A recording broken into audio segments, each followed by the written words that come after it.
বিসমিল্লাহির রহমানির রহিম। আসসালামু আলাইকুম। রেসিপিস বাই দিনা পারভিন চ্যানেল থেকে চলে এসেছি আমি। আজকে আপনাদের সাথে খুব সিম্পল একটা রেসিপি শেয়ার করব। ঘরে আমরা খুব দ্রুতই কিভাবে মিটবল তৈরি করতে পারি বিফ দিয়ে, সেটা আপনাদের সাথে শেয়ার করব। খুব অল্প সময় লাগবে, খুব কম উপকরণ দিয়ে খুব দ্রুত কিভাবে আমরা বানাতে পারি সেটাই আপনাদের সাথে শেয়ার করছি। আমি অল্প কাঁচামরিচ কুচি করে নিয়েছি, সাথে পরিমাণ মতো লবণ, সাথে দিচ্ছি 1 চা চামচ গোলমরিচ গুঁড়ো, আর সাথে হচ্ছে আদা রসুন দিয়েছি, আমি একটু পেস্ট করে দিয়েছি 1 চা চামচ। আর আমি 2 কাপের মতো গরুর মাংস ধুয়ে পেস্ট করে নিয়েছি। এর সাথে আমি অ্যাড করছি টমেটো সস 1 টেবিল চামচ,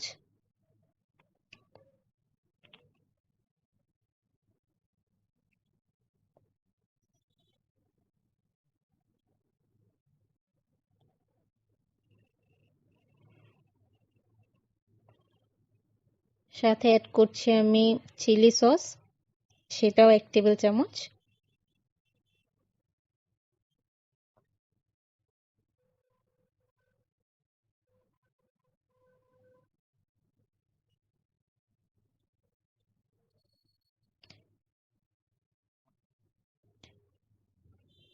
হাফ টেবিল চামচ আমি সয়া সস নিয়ে নিচ্ছি।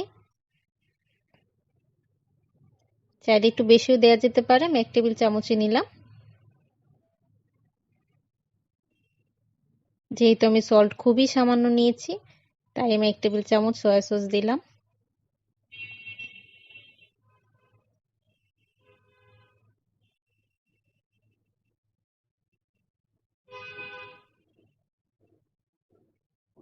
এরপর আমি সাদা ভিনেগার দিয়ে দিচ্ছি হাফ টেবিল চামচ।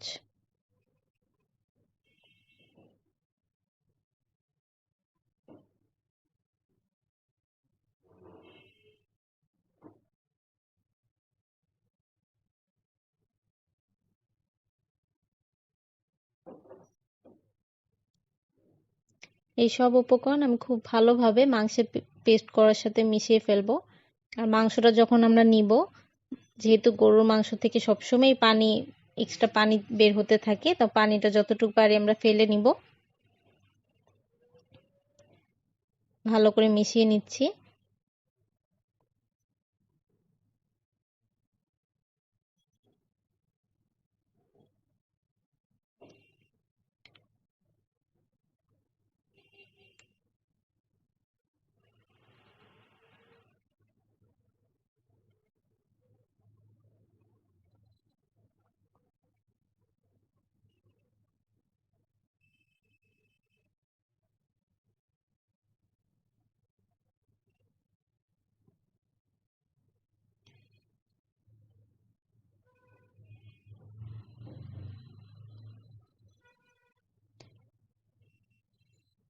এরপর আমি অ্যাড করব কর্নফ্লাওয়ার,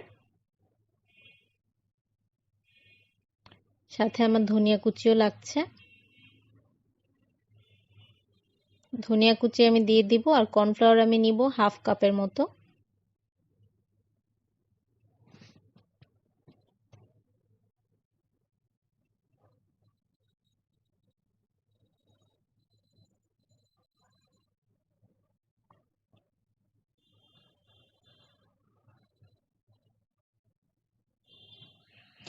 আমরা চাইলেই নর্মালি ডিপ ফ্রিজে মাংস পেস্ট করে রেখে দিতে পারি, যেন যে কোনো সময় আমরা পেস্টটা কাজে লাগিয়ে দ্রুত কোনো কিছু বানিয়ে নিতে পারি, মিটবল বানিয়ে নিতে পারি, বা এক্সট্রা অনেক কিছু বানাতে পারি আমরা মাংসের কিমা দিয়ে।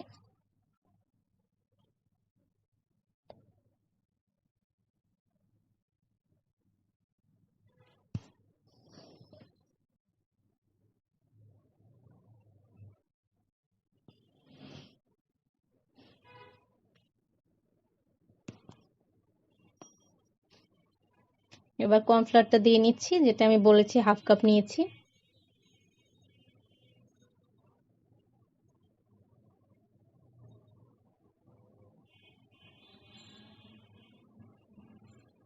খুব ভালোভাবে মিশিয়ে ফেলবো।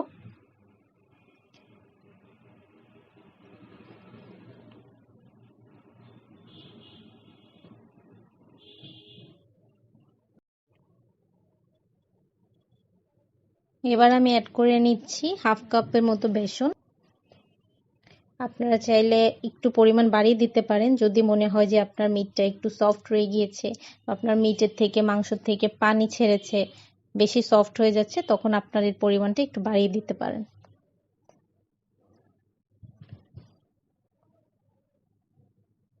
আমার জন্য আমি যতটুকু মাংস নিয়েছি আমার হাফ কাপ বেসন এবং হাফ কাপ কর্নফ্লাওয়ারই হয়ে গিয়েছে।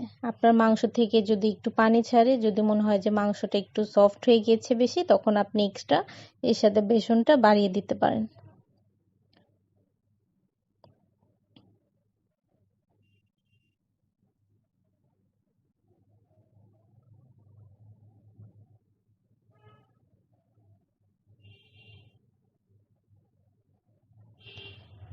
ভালো করে মাখানোর পর আমি হাত দিয়ে এগুলো গোল গোল করে নিব মিটবল তৈরির জন্য।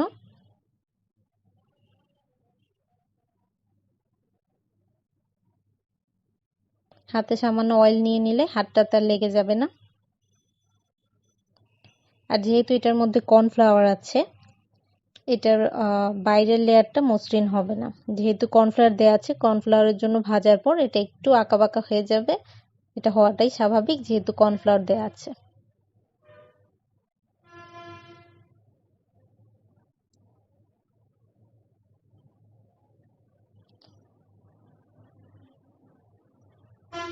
তো এভাবে আমি কতগুলো মিটবল তৈরি করে নিচ্ছি রাউন্ড শেপে।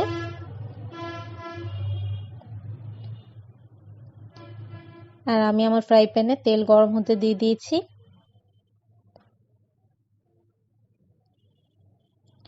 তেলটা মোটামুটি ভালোভাবেই গরম হতে হবে। তেলটা ভালোভাবে গরম না হলে এই মিটবলগুলো দেওয়ার সাথে সাথে এটা ভেঙে যেতে পারে।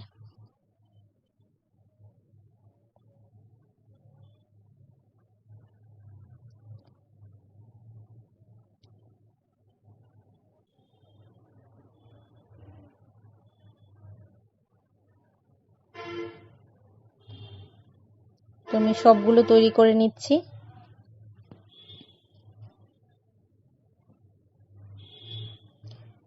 তো সবগুলো মিটবল তৈরি করা আমার হয়ে গিয়েছে। এখন আমি এগুলো ফ্রাই প্যানে ভাজতে চলে যাব।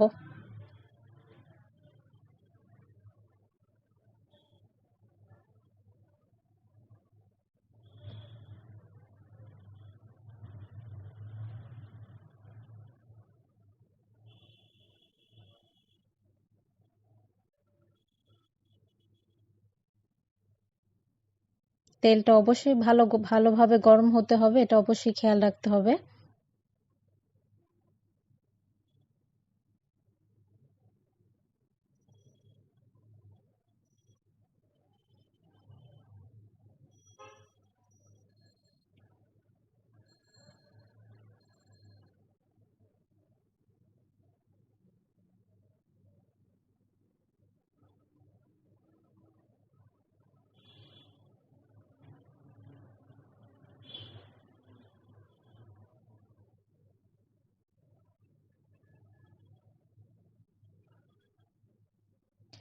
মিটবলগুলো ব্রাউন কালার হওয়া পর্যন্ত আমাদেরকে ভেজে নিতে হবে।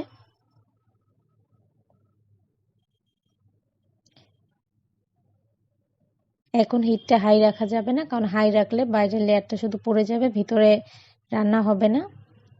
যেহেতু তেলটা অলরেডি গরম আছে, তাই মিডিয়ামে রেখেই আমরা চাইলে এটা করতে পারবো। একটু সময় নিয়ে ভাজতে হবে যেন ভিতরে ভালো করে রান্না হয়ে যায়।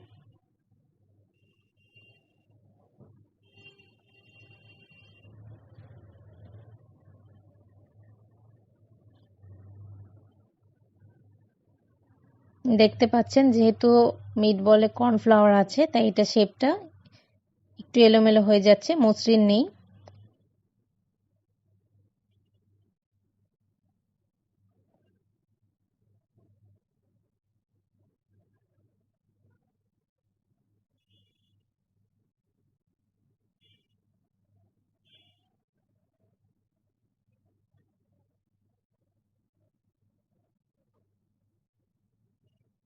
খুব দ্রুত এই রেসিপিটা আপনারা করতে পারবেন বাসায়, যে কোনো টাইমে এটা করা যাবে। যদি আপনার মাংসটা পেস্ট করা থাকে তাহলে যে কোনো টাইমেই আপনি এটা করতে পারছেন। খুব সামান্য উপকরণ লাগছে, যেগুলো মোটামুটি আমাদের সবার বাসাতেই থাকে। তো এটা বাদামি হওয়া পর্যন্ত ভেজে নিচ্ছি। বাদামি হবার পর এটা আমি ফ্রাই প্যান থেকে উঠিয়ে নিব।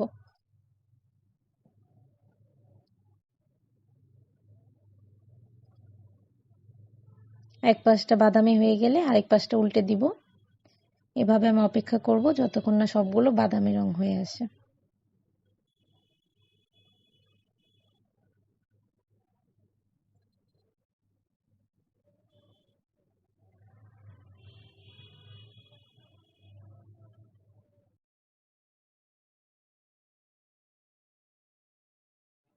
তো আমি মিটবলগুলো নামিয়ে নিয়েছি, দেখতে পাচ্ছেন আপনারা। এই মিটবলগুলো খালি খেতে চাইলে অবশ্যই সালাদ দিয়ে খেতে পারেন, সাথে লেবু নিয়ে নিতে পারেন। যেহেতু গরুর মাংস, অনেকে ভাবতে পারেন যে ওয়েট বাড়তে পারে, তাই আপনারা অবশ্যই এটার সাথে লেবু আর সালাদ নিয়ে নেবেন। তো আজকে এখানেই শেষ করছি।